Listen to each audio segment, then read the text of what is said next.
Olá, aluno. Rafael Moreno, professor de Física. Antes de começar o vídeo, 3 pedidos ou 3 recomendações, como você achar melhor. Tenta fazer anotações no decorrer do vídeo, para que tu assimile melhor. Quando tu faz anotações, tu trabalha partes diferentes do teu cérebro e isso vai te ajudar a assimilar e a entender melhor e acompanhar melhor o vídeo. Vai ter muita informação desse vídeo. Segundo pedido, faça perguntas.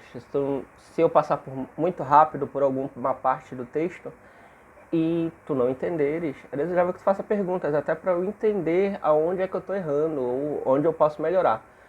E assim como, terceiro pedido, assim como tu estás aprendendo física, eu estou aprendendo a fazer vídeos melhores. Então, se tu fazes sugestões, eu melhoro com o vídeo e se eu consigo dar informações mais precisas sobre o que tu está aprendendo, tu também vai aprender melhor.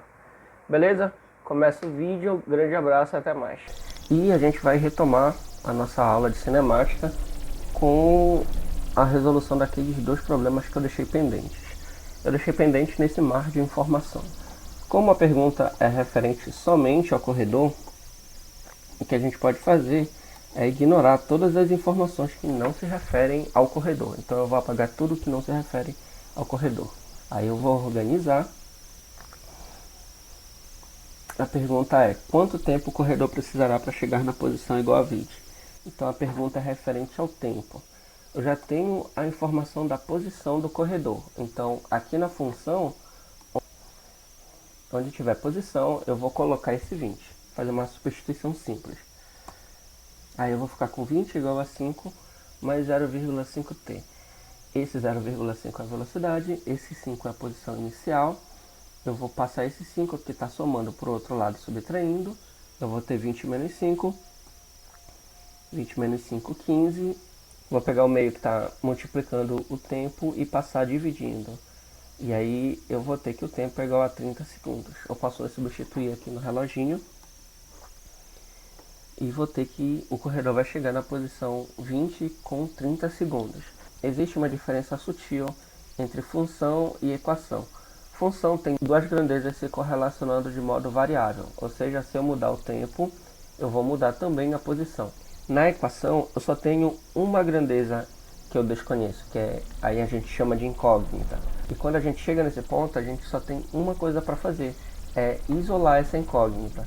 Então, a partir do momento que eu cheguei nesta parte, em que eu só tenho a letra T desconhecida, eu vou passar tudo que está do mesmo lado dela da igualdade para o outro lado, isolando. Com as habilidades matemáticas que a gente deve ter visto lá no ensino fundamental com outras professoras. Eu também tenho a proposta de te ensinar outra forma de resolver este mesmo problema nesta aula. Só que para isso a gente vai precisar de um gráfico de velocidade por tempo. Então, este mesmo gráfico que eu tenho, eu vou reescrevê-lo só que com parâmetros de velocidade e tempo. Aqui onde eu tinha a posição, eu vou escrever velocidade. A gente sabe que a velocidade do corredor era meio metro por segundo e que ele vai correr por 30 segundos. Então, esse eixo da velocidade vai ter que ser remodelado para que a minha informação fique bem apresentável. E esse eixo do tempo também precisa ter 30 segundos, senão eu não consigo mostrar o que está acontecendo. Então eu remodelo o eixo. E agora eu tenho as velocidades indo a cada 0,25 e o tempo indo de 5 em 5 segundos. E aí eu tenho 30 segundos. Como a velocidade dele não muda, então vai ser uma reta horizontal paralela ao eixo do tempo. Eu vou apagar esse outro lado para que a gente desenvolva os cálculos. A verdade que eu quero te mostrar agora é que o deslocamento vai ser igual à área. Vou falar isoladamente de cada um dos 2 lados da igualdade. Primeiro, deslocamento, que a gente já viu. Pego a posição que o corredor começou a se deslocar e pego a posição final dele. A diferença entre essas 2 posições vai ser justamente a variação da posição.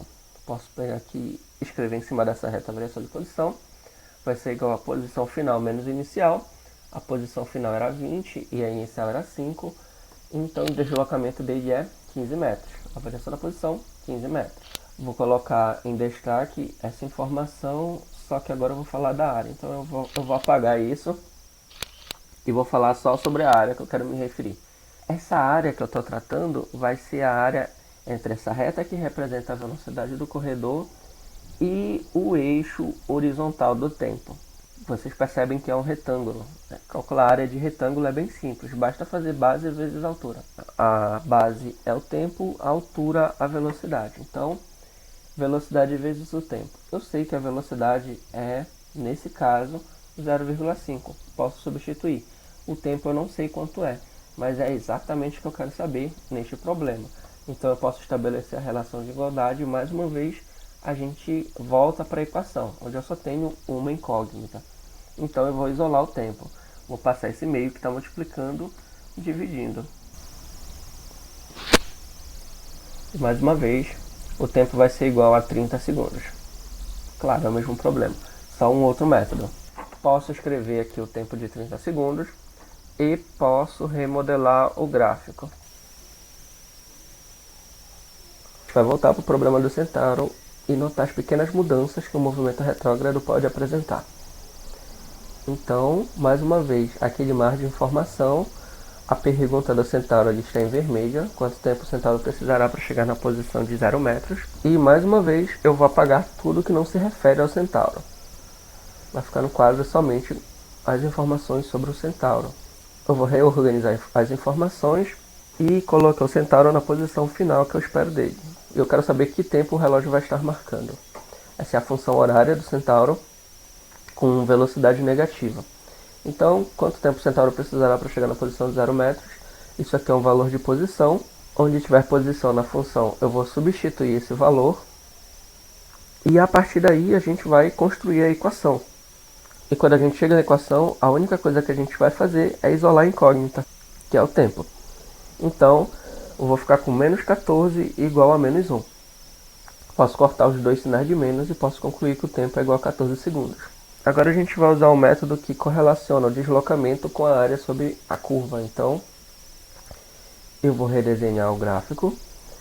E mais uma vez, a gente pode moldar o gráfico justamente porque estes intervalos não são convenientes para descrever todo o movimento do Centauro. Afinal de contas, a velocidade do Centauro aqui é negativa e aqui eu só trabalho com velocidades positivas. Então, a gente vai remodelar esse gráfico. E levei o eixo um pouco para cima. E agora eu consigo ver tanto velocidades positivas como negativas. E o eixo do tempo eu não precisei modificar. Então eu posso escrever a reta da velocidade do Centauro aqui na marca de menos 1 metro por segundo. E mais uma vez a gente vai fazer a análise de variação de posição e a área. Então vamos analisar mais uma vez a variação da posição do Centauro. Essa distância aqui é a variação da posição. Vai ser mais uma vez posição final menos a posição inicial. Nota que a posição final agora é 0 e a posição inicial agora é 14. Então vai ficar 0 menos 14. E 0 menos 14, menos 14 na variação da posição. Vamos apagar e fazer a análise da área. Eu vou ter mais uma vez velocidade vezes o tempo, só que a velocidade agora é negativa. A área vai estar embaixo do eixo do tempo. Então eu vou ter menos 1 vezes o tempo. Posso mais uma vez estabelecer a relação de igualdade e vou ter uma equação. E a única coisa que a gente faz com a equação é isolar a incógnita. Então posso cortar mais uma vez este menos com este menos e eu vou ter o tempo como sendo 14 segundos. Como a gente já esperava. Posso remodelar o gráfico aqui para representar adequadamente o que eu queria. Agora eu vou precisar fazer pequenas observações que tu pode ter notado durante os problemas, mas eu quero deixar isso explícito. Existem formas de classificar o movimento, a gente já viu isso. Quando a velocidade é positiva, ela vai ser representada acima do eixo do tempo e a gente vai classificar o movimento como progressivo. Quando a velocidade for negativa, ela vai estar abaixo do eixo do tempo e a gente vai classificar o movimento como retrógrado. E quando a velocidade estiver exatamente em cima do eixo do tempo, significa que o corpo está em repouso, pois a sua velocidade é 0. Agora eu quero propor uma atividade para vocês. Eu vou representar o movimento desse robô variando a velocidade dele em vários momentos. A movimentação do robô vai ser representada por todas essas retas aqui. Ou seja, quando o tempo vai de 0 a 5, a velocidade dele é menos 1. Quando o tempo vai de 5 a 15, a velocidade dele vai a 2 metros por segundo. quando o tempo é de 15 a 20, ele vai a menos 2 metros por segundo e assim sucessivamente. Eu quero que tu classifique o movimento do robô em cada intervalo de tempo, pode ser de 5 em 5. A outra pergunta é qual vai ser a posição do robô quando o tempo for 14 segundos. Então aqui eu estou representando a velocidade do robô em vários intervalos de tempo e paro de classificar quando for 14 segundos. Aluno, eu percebi que eu fiquei falando 14, mas na verdade eu quero que tu descubra a posição para quando o tempo for igual a 40. Aí tu vai perceber todas as nuances do movimento, tudo bem? Considere a posição para quando o tempo for igual a 40 segundos. Esse problema específico tu vai precisar correlacionar a variação da posição com as áreas entre o gráfico e as curvas.